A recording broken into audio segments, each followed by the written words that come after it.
श्री शिवाय नमस्तुभ्यम दोस्तों। जैसे कि आपको मालूम है कि आने वाली 30 तारीख से यानी कल से 30 सितंबर से श्राद्ध पक्ष शुरू होने वाला है, जो कि 14 अक्टूबर तक चलेगा। 30 सितंबर से 14 अक्टूबर तक श्राद्ध पक्ष रहेगा, यानी कल से श्राद्ध पक्ष शुरू होने वाला है। और आपको ये भी पता है कि श्राद्ध पक्ष में हमारे पितरों को प्रसन्न करने के लिए या पितरों को का तर्पण करने के लिए या पितरों का किसी भी प्रकार से उनकी सेवा करने के लिए सबसे अच्छे दिन माने जाते हैं। इन दिनों में अगर आप अपने पितरों को की सेवा करते हो, अपने पितरों का भजन पूजन करते हो, पितरों को खुश करते हो, तो आपको उनके द्वारा बहुत ही बड़ा आशीर्वाद मिलता है, जिससे कि आप अपने जीवन में सफल हो सकते हो। क्योंकि अक्सर ऐसा माना गया है कि जब भी आपके ऊपर कोई परेशानी आती है या आपके दिन अच्छे नहीं चल रहे होते हैं या फिर आपका पूरा समय ही खराब चल रहा है, इसका मतलब ये कहीं ना कहीं आपके पितर जो है, आपके जो पितृदेव है, वो आपसे नाराज़ है, वो प्रसन्न नहीं है।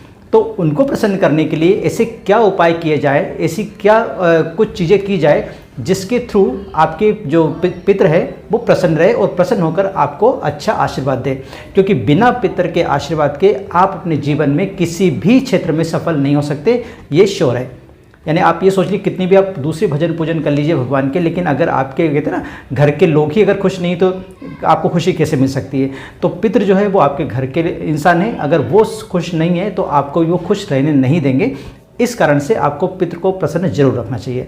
और पितृ को खुश रखने के लिए सबसे अच्छा टाइम कौन सा होता है? पितृपक्ष, जो कि ये 15 दिन चलेंगे।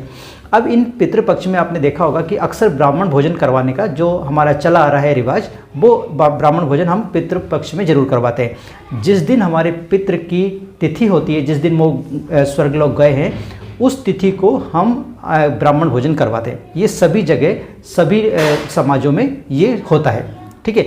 तो पितृपक्ष में ब्राह्मणों को भोजन करवाते समय किन सब्जियों का यानी किन चीज़ों का हमें अवॉइड करना है, किन चीज़ों को खिलाना है, ये बहुत ज़रूरी है। क्योंकि बहुत सारी सब्जियां, बहुत सारी तरकारी ऐसी होती है जो पितरों को ठीक नहीं है, पितरों के लिए ठीक नहीं है, मतलब उनको ब्राह्मण भोजन में आपको कभी नहीं जिमाना है। और कुछ सब्जियां ऐसी जो आपको जरूर जिमाना चाहिए, यानी कुछ सब्जियां ऐसी है जो ब्राह्मण भोजन में आपको जरूर बनानी चाहिए। तो वो क्या चीज़ है और उनसे क्या फल मिलता है, ये इस वीडियो में हम जानने की कोशिश करेंगे। साथ में कुछ और उपाय है जो भी इस वीडियो में हम जानने की कोशिश करेंगे। अगर आप भी ये सब चीज़ जानना चाहते हैं तो वीडियो को अंत तक जरूर देखिए। अगर वीडियो पसंद आए तो इसे लाइक और शेयर कीजिए और मेरे इस चैनल को सब्सक्राइब करना ना भूलें। तो चलिए शुरू करते हैं। तो सबसे पहले तो मैं आपको ये बता देता हूँ कि ये जो उपाय मैं बताने वाला हूँ ये शिव महापुराण के उपाय है, और ये उपाय पंडित प्रदीप मिश्रा ने अपनी कथा में बताया, यानी कि गुरुजी ने अपनी कथाओं में बताए हैं। उन्हीं उपायों को मैं और सरल तरीके से आपको समझाने की कोशिश कर रहा हूँ। अगर आप गुरुजी की कथा का इंतजार कर रहे हैं तो गुरुजी की कथा 1 अक्टूबर से 5 अक्टूबर को तक रहेगी, यानी 1 अक्टूबर से शुरू होगी 5 अक्टूबर की, यानी 5 दिवसीय कथा है। और ये जो कथा है वो आस्था चैनल और यूट्यूब चैनल पर आप 1 बजे से 4 बजे तक के बीच में देख सकते हैं। तो सबसे पहले तो मैं ये बता देता हूँ कौन सी जो सब्जी है वो इस दौरान यानी इन 15 दिनों के दौरान आपको नहीं बनानी है और ना ही ब्राह्मण भोजन में उस सब्जी को खिलाना है। तो पहली चीज़ क्या है? बंद गोभी। पहली सब्जी जो है बंद गोभी, ठीक है। बंद गोभी यानी कि जो पत्ता गोभी जिसको हम बोलते हैं, वो आपको नहीं खिलानी है। साथ ही में कुम्भड़ा की सब्जी, ये 2 सब्जी ऐसी है जो कि आपको पितृपक्ष में नहीं खाना है और ना ही ब्राह्मण भोजन में इसको बनाना है, ठीक है। तो फिर कौन सी ऐसी चीज़ें जो ब्राह्मण भोजन में आपको बनाना है और ब्राह्मण को खिलाना है? तो पहला तो है दूध से बनी हुई खीर। दूध से बनी हुई खीर आपको ज़रूर बनाना है, क्योंकि ये जो खीर है ये आपके अबूत को इसका अंश जाता है, यानी जो भी ब्राह्मण इस खीर को खाते हैं उसमें से कुछ भाग जो है वो आपके अबूतों के लिए है। तो पहली चीज़ तो क्या है कि आपको दूध की खीर बनाना है जब भी आप ब्राह्मण भोजन कराएं पितृपक्ष में। दूसरी जो जरूरी चीज़ है वो है गिलकी की सब्जी या तुरैया की सब्जी, या इनके आप भजिए भी बना सकते हैं। तो ये भी ज़रूर खिलाएं, क्योंकि ये जो चीज़ है यानी कि गिलकी का जो सब्जी है या गिलकी की कोई भी पकवान है, ये आपके पितरों को जाता है, ठीक है। गिलकी की सब्जी या गिलकी से बनी हुई भजिए या इस प्रकार की कोई भी चीज़ जो जिसमें गिलकी का यूज़ होता है वो पितरों को इसका अंश जाता है। और गाय के दूध से बनी हुई खीर का जो अंश है वो आपके अबूतों को जाता है, ठीक है, आहूतों को जाता है। तीसरी चीज़ है उड़द की दाल। उड़द की दाल आप डायरेक्ट बनाइए या फिर उड़द की दाल के लड्डू बना लीजिए या उड़द की दाल की कोई मिठाई बना लीजिए या उड़द की दाल के आप जो भजिए टाइप के कुछ होते हैं वो बना लीजिए। इनमें से कोई भी चीज़ आप बना लीजिए, लेकिन उड़द की दाल का यूज़ ज़रूर करिए, क्योंकि उड़द की दाल का जो अंश है इसका कुछ अंश जो है वो प्रेतों को जाता है। क्योंकि हमारे 3 प्रकार के पितर होते हैं, एक आहूत होते हैं, एक पितर होते हैं और एक प्रेत होते हैं। तो इन तीनों लोगों को हमको प्रसन्न करना जरूरी होता है। इस कारण से इन 3 तरह की सब्जियां, इन 3 तरह के पकवान, इन 3 तरह की जो चीज़ें हैं वो ब्राह्मण भोजन में आपको जरूर बनाना चाहिए। अगर आप ऐसा करते हैं तो आपके पितर आपसे प्रसन्न होते हैं, और पितर अगर प्रसन्न होते हैं तो चलिए अब बात कर लेते हैं हम दूसरे उपाय की। अगर आप अपने पितरों को प्रसन्न करना चाहते हैं और पितरों का आशीर्वाद प्राप्त करना चाहते हैं, साथ ही आप अपने पितरों को मोक्ष भी प्रदान करना चाहते हैं, क्योंकि बहुत सारे ऐसे पितर हैं जो परलोक सिधार गए हैं, उनकी अभी तक मुक्ति नहीं हो पाई है।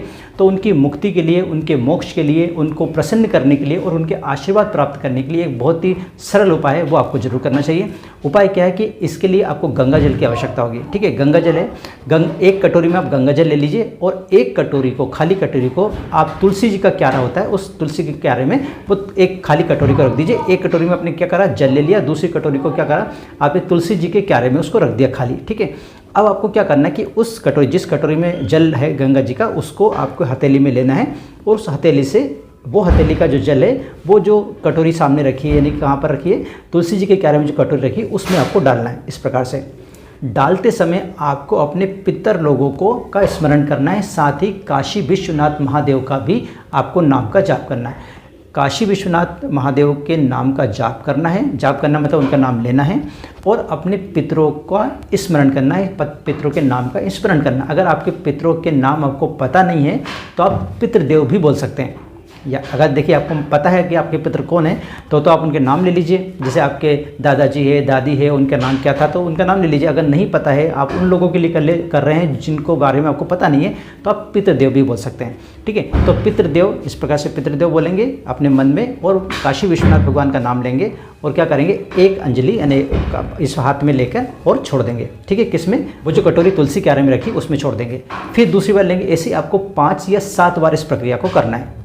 5 से 7 बार अपने पितरों का नाम भी लेना है, 5 से 7 बार अपने जो विश्वनाथ भगवान है, काशी विश्वनाथ भगवान, उनका नाम भी लेना है। ठीक है, इस प्रकार से 5 या 7 बार आपको ये काम करना है। इसके बाद क्या करेंगे, जो गंगा जल तुलसी क्यारे में डाला था, वो जो तुलसी क्यारे का जो पानी है, जल है, वो उसी क्यारे में आप डाल दीजिए, मतलब वो कटोरी का जो पानी था वो उसी में आप डाल दीजिए। ठीक है, इस प्रकार से अगर ये 5 से 7 बार आप इस पितृपक्ष में करते हैं, एक दिन कर लीजिए, या जिस दिन आपके पितृ की तिथि हो उस दिन आप कर सकते हो, और आपको तिथि नहीं मालूम है तो आप लास्ट दिन जो है, जिसको हम पितृमोक्ष अमावस्या कहते हैं, उस दिन भी आप इस उपाय को कर सकते हैं। ठीक है, तो अगर इस तरह से आप इस उपाय को करेंगे तो आपके पितृ की मुक्ति जरूर होगी, उनको तर्पण की आवश्यकता नहीं होगी, उनको पिंडदान की आवश्यकता नहीं, क्योंकि बहुत सारे ऐसे हैं जो हमको नहीं पता है कि उनका पिंडदान हुआ कि नहीं, उनका तर्पण हुआ कि नहीं। तो आप इस तरह से भी उनका पिंडदान और तर्पण कर सकते हो, ताकि उनको मुक्ति मिल जाए, उनको मोक्ष मिल जाए। तीसरे उपाय की बात करते हैं। तीसरा उपाय, आपको एक रुद्राक्ष लेना है। उस रुद्राक्ष को आपको जल में डाल देना है, यानी कि एक तांबे का पात्र लीजिए, उसमें रुद्राक्ष डाल दीजिए। उस रुद्राक्ष के जल को आप शिवलिंग के ऊपर चढ़ा दीजिए।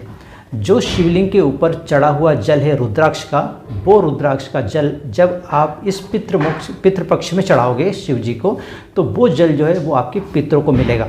आप चढ़ा रहे हैं शिव जी को, लेकिन उसका जो भाग है वो किसको मिलेगा, आपके पितरों को मिलेगा, जिससे पितृ जो है तृप्त होंगे, और जब पितृ तृप्त होंगे तो वो खुश होंगे, खुश होकर आपको आशीर्वाद प्रदान करेंगे, और जब आप आशीर्वाद प्रदान करेंगे आपके पितृ, तो आपको सभी तरह से आपकी तरक्की होगी। तो ये 3 छोटे छोटे उपाय हैं जिनको अगर आप करते हैं इस पितृ पक्ष में, तो आपको बहुत ज़्यादा फायदा मिलने वाला है, और बहुत सरल उपाय है, कोई इसमें पैसे आपके लगने वाले पे नहीं, बहुत आसानी से आप घर बैठे इन उपाय को कर सकते हो। मैं साथ में आपको ये भी बता देता हूँ कि अगर इन तीनों उपाय में आपको किसी प्रकार की भी कोई दिक्कत जा रही है, आपको समझ में नहीं आ रहा है, वैसे तो मैंने समझाने की पूरी कोशिश की है, लेकिन फिर भी अगर कोई आपको प्रॉब्लम जा रही है तो आप कमेंट्स के थ्रू मुझसे पूछ सकते हैं, मैं इसका जवाब देने की कोशिश करूँगा। ठीक है, तो कैसा लगा आपको वीडियो और इस विधि की जानकारी? अगर आपको वीडियो अच्छा लगा तो प्लीज़ लाइक कीजिए, शेयर कीजिए, और मेरे चैनल को सब्सक्राइब करना ना भूलें। आज के लिए इतना ही, मिलते हैं नए विषय के साथ, तो आप एक कुछ और मुझे दीजिए आज्ञा। जय हिंद।